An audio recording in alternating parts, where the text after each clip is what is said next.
Buenas tardes, alumnos.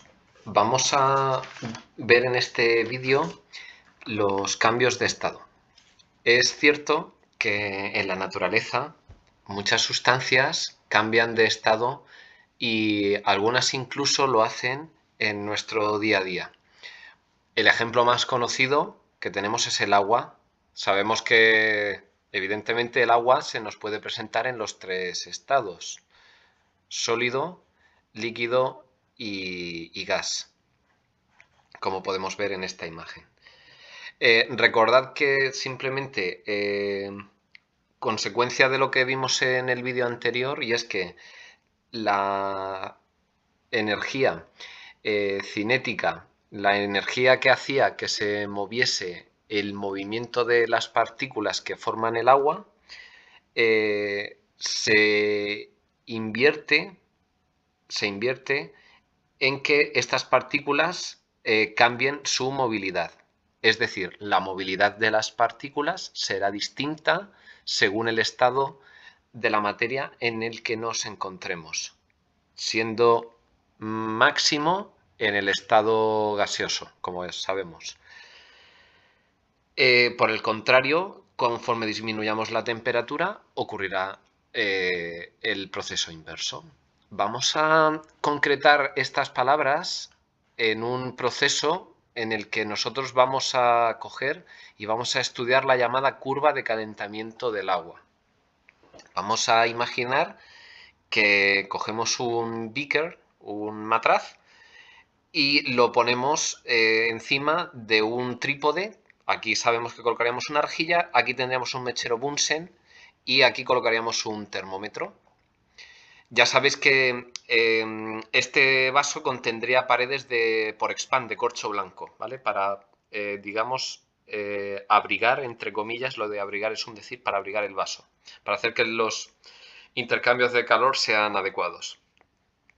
Esta es una ecuación más avanzada que básicamente veréis dentro de dos cursos. No me voy a detener aquí, ¿vale? No me voy a detener en esta ecuación. Lo que es importante, chicos, es esta gráfica. Aquí tenemos el tiempo, que siempre lo vamos a colocar en el eje horizontal, y la temperatura, que lo vamos a colocar en el eje de las IES, ¿vale? Esto es una gráfica temperatura frente al tiempo, ¿vale? Siempre la primera que nos nombran, si nos dicen, haz una gráfica temperatura frente a tiempo, ¿no? O una curva de calentamiento, ya sabemos que la temperatura va en primer lugar. Vamos a fijarnos en la simulación, en lo que ocurre a continuación. Fijaros que en este primer segundo, 1,2 segundos, fijaros que lo que nos marca la curva de calentamiento es que tenemos hielo al principio a menos 25 grados centígrados hasta 0 grados. Efectivamente, en el momento en el que me aparece la primera gota la primera gota de agua, ya estoy a 0 grados. ¿Vale? Este experimento ya sabéis que lo podemos hacer en la cocina de casa. Durante los aproximadamente casi 4 segundos siguientes, ¿vale? Aquí segundo desde el 1,2 hasta 2, 3, hasta el segundo 4,5, ¿no? Fijaros que sigue habiendo 0 grados.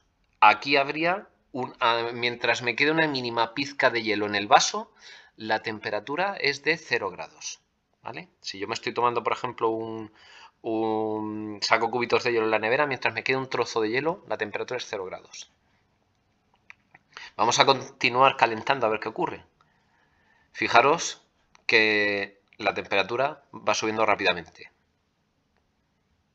Solamente tenemos agua líquida y llegamos a los 100 grados centígrados. En cuanto lleguemos a ver las primeras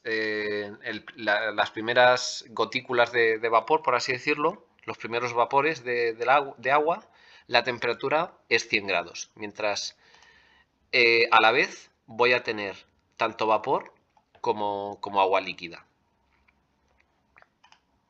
durante los siguientes casi 2 segundos, ¿no? No llega, casi segundo y medio. hasta que me deja de haber, en cuanto me deja de haber agua líquida, la temperatura, fijaros, empieza a aumentar. Esto es lo que nos puede ocurrir, por ejemplo, en el caso, algo parecido, no exactamente igual, en lo que ocurriría dentro de una olla a presión, ¿vale? Las temperaturas y los tiempos de cocción no serían los mismos, pero los cambios de estado que ocurren serían equivalentes, ¿vale? Como en resumen de todo, es que los cambios de estado ocurren a temperaturas constantes, es decir, ocurren siempre a las mismas temperaturas. En el caso de una sustancia, ocurren siempre en la misma temperatura de cambio de estado. Para la gran mayoría de sustancias, como por ejemplo el agua, pues la temperatura de fusión, paso de estado sólido a gas, sólido a líquido, va a coincidir con la temperatura de congelación. Ya sabéis que en el caso del agua es 0 grados y la temperatura, el siguiente cambio de estado sería la vaporización, ¿no? Paso del estado líquido al estado gas. Ya sabéis que tenemos dos tipos de vaporización. La primera que se produce es la que hemos visto aquí a la temperatura de ebullición. La primera sería la ebullición a 100 grados para el agua.